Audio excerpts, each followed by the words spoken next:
राधे राधे दोस्तों, हरि सिमरन में आपका स्वागत है। दोस्तों, हिंदू धर्म में ओम एक विशेष ध्वनि है।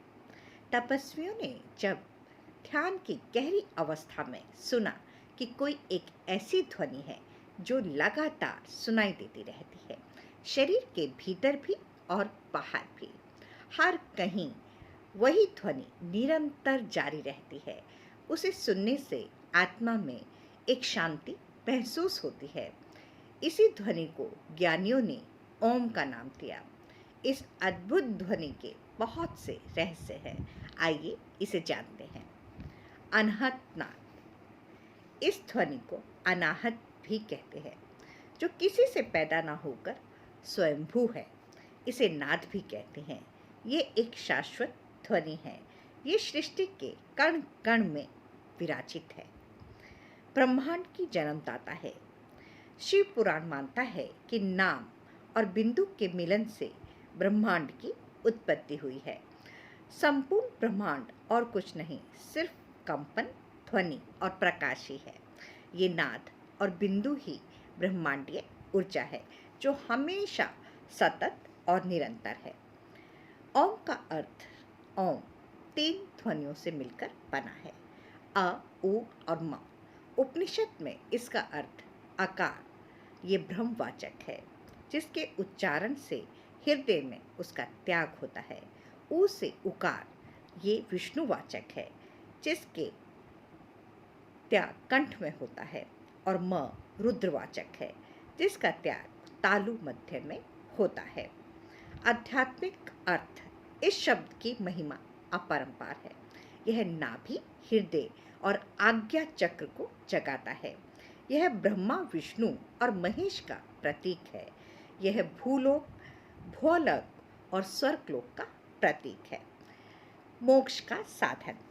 ओम ही एक ऐसा साधन है जो आपको मोक्ष के द्वार ले जाने की क्षमता रखता है। यही सब प्रकार के साधनों के लिए मूल मंत्र है। प्रणव है, मूल मंत्र है। जब व्यक्ति निर्विचार और शून्य में चला जाता है, तब यह ध्वनि ही उसे निरंतर सुनाई देती है। प्रणव की महत्ता।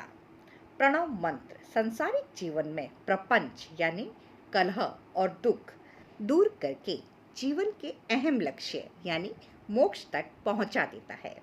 यही कारण है कि ओम को प्रणव नाम से जाना जाता है। दूसरे शब्दों में प्रणव का प्र यानी प्रकृति से बने संसार रूपी सागर को पार कराने वाली न अर्थात नाव, इसे बताया गया है।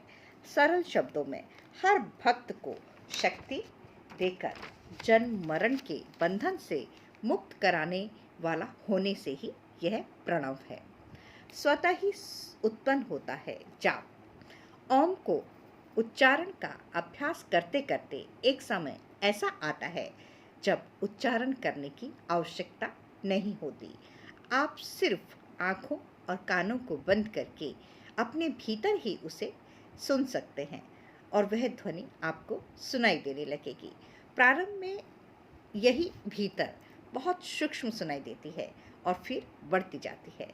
साधु संत कहते हैं कि यह ध्वनि प्रारंभ में झिंगुर की आवाज़ जैसी सुनाई देती है, फिर धीरे धीरे यह बीन जैसी बज रही होती है और अंत में ढोल जैसी थाप, और फिर उसके बाद शंख, और अंत में शुद्ध ब्रह्मांडीय ध्वनि हो जाती है। शारीरिक रोग और मानसिक शांति हेतु भी इस मंत्र के लगातार जप से शरीर और मन को एकाग्र करने में मदद मिलती है। दिल की धड़कन और रक्त संचार व्यवस्थित रहता है। सृष्टि विनाश की क्षमता भी। ओम की ध्वनियों में यह ध्वनि वह शक्ति है कि यह ब्रह्मांड के किसी भी ग्रह को नष्ट करने की क्षमता रखती है। यह ध्वनि सूक्ष्म से भी सूक्ष्म और विराट से भी विराट होने की क्षमता रखती है। शिव के स्थानों पर होता रहता है ओम का उच्चारण। सभी ज्योतिर्लिंगों के पास स्वतः ही ओम का उच्चारण होता रहता है। यदि आप कैलाश पर्वत या मानसरोवर झील के पास जाएं या किसी भी ऐसे स्थल पर जो कि प्रकृति का स्रोत है, द्वार है, वहाँ निरंतर एक ध्वनि कुंचित होती रहती है और यही ध्वनि ओम है। ओम ही इस पूरे ब्रह्मांड में सतत ऊर्जा के रूप में बहती रहती है। यही वह ध्वनि है जो सारे ब्रह्मांड में गुंजायमान है।